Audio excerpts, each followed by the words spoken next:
Is your condo building's reserve fund adequate? We'll discuss this topic in the following video.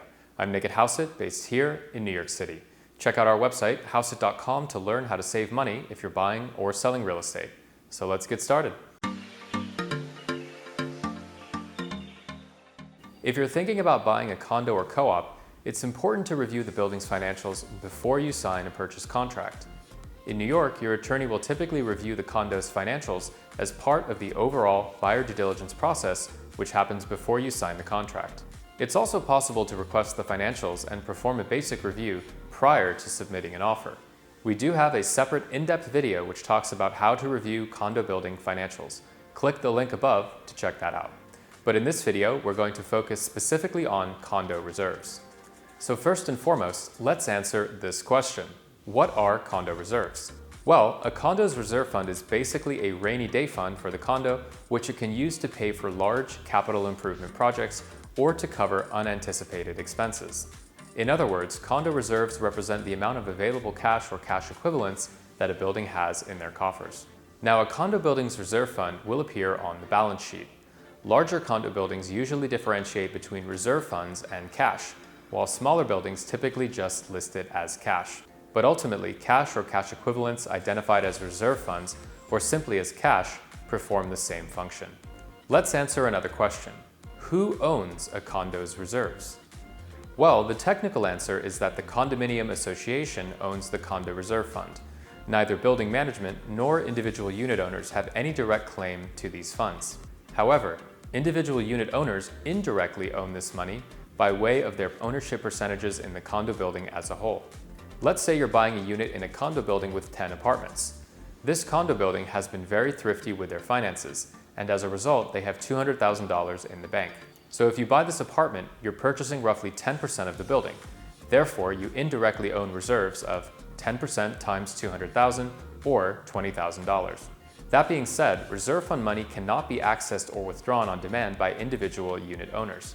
However, the size of the reserve fund still matters.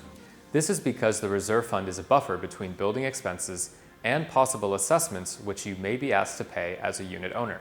Now, a quick refresher. An assessment is an additional, temporary charge levied against unit owners to pay for building capital projects or other expenses which are not provisioned for in a building's regular operating budget. Let's say the condo building needs to spend $25,000 to upgrade the fire sprinkler system, but they have no reserves. This would all but guarantee that the condo would levy an immediate assessment on unit owners. So if you bought this condo, you'd have to pay your regular common charges, and on top of that, for a few months, you'd have to pay a separate, additional assessment charge to pay for the sprinkler system upgrade. Going back to our previous example, let's say the condo building has $200,000 in reserves in the bank. If this were the case, the building can easily pay for the $25,000 sprinkler upgrade, and it won't have to levy any assessments on unit owners. So, on to the next question. How much in reserves should a condo building actually have? Well, in an ideal world, a condo should have at least 6 months of operating expenses in the form of cash reserves. Here's how we do the math. First, let's take a look at the income statement and figure out the total annual expenditures. Let's say the building spends $100,000 annually. Now, let's divide that by 12. So this building spends roughly $8,000 a month. Now let's go to the balance sheet and find the cash balance. In this case, it's roughly $26,000. So dividing the $26,000 in cash by the $8,000 monthly operating expenses tells us that this building has just over 3 months of operating expenses in their reserve fund. It's important to keep in mind that it's not necessarily an immediate red flag if a building doesn't have a large reserve balance. Some condos simply like to keep common charges as low as possible and assess whenever they need to pay for something.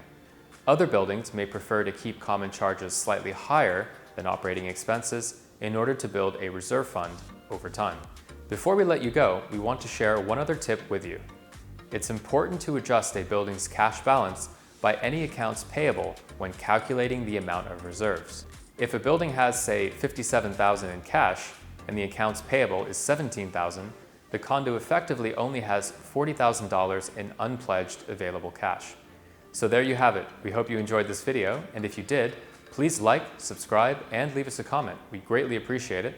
And if you're looking to buy or sell here in New York, check out housett.com to learn how to save money. I'm Nick at Housit, and we'll see you on the next video.